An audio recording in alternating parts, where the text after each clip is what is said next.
پیارے بچوں، ہماری آج کی کہانی ہے کوے اور طوطے کی آزادی۔ جلدی سے چینل کو سبسکرائب کر لیں تاکہ اس طرح کی مزے کی کہانیاں آپ کو دیکھنے کو ملیں۔ آئیے کہانی شروع کرتے ہیں۔ ایک دفعہ کا ذکر ہے، ایک جنگل میں بہت سے طوطے اور کوے بھی رہتے تھے۔ طوطا اور کوا اپنی آزاد زندگی میں بہت خوش تھے۔ ان کا اپنا اپنا گھر تھا اور اپنے اپنے بچوں کے ساتھ وہ بہت خوش تھے، لیکن اتفاق سے ایک شکاری نے ان کا شکار کر لیا۔ انہیں پکڑ کر ایک پنجرے میں بند کر دیا۔ اب طوطا اور کوا ایک دوسرے کو پسند نہیں کرتے تھے۔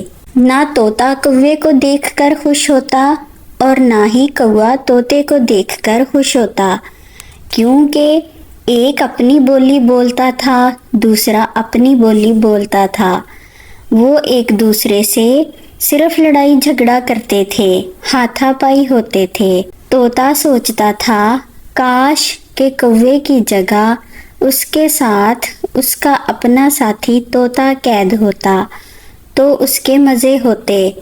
وہ اس کے ساتھ باتیں کرتا، اس مشکل وقت میں ایک دوسرے کا سہارا بنتے اور یہاں سے آزاد ہونے کی کوئی ترکیب سوچتے۔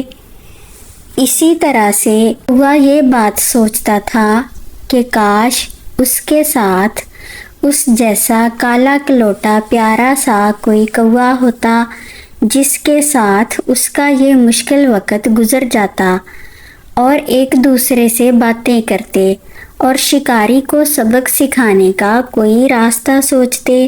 اسی سوچ بچار میں وہ ایک دوسرے کو ناپسند کرتے تھے۔ کوا اپنی کائیں کائیں کرتا رہتا اور طوطا اپنی ٹیں ٹیں کرتا رہتا، یہاں تک کہ جب ایک دوسرے سے اکتا جاتے تو لڑنے بھڑنے لگتے، ہاتھا پائی ہونے لگتے۔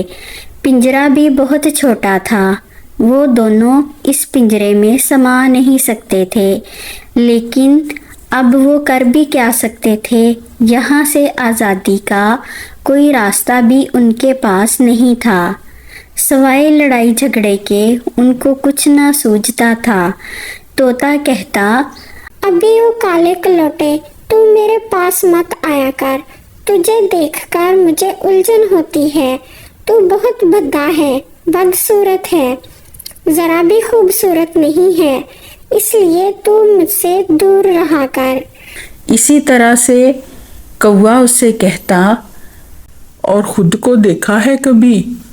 کیسا تمہارا رنگ ہے اور گلے میں تمہارے اس طرح پٹی بنی ہوئی ہے جیسے کسی نے پٹا ڈال رکھا ہو، اور چونچ تمہاری توبہ توبہ بہت ہی بھدی ہے۔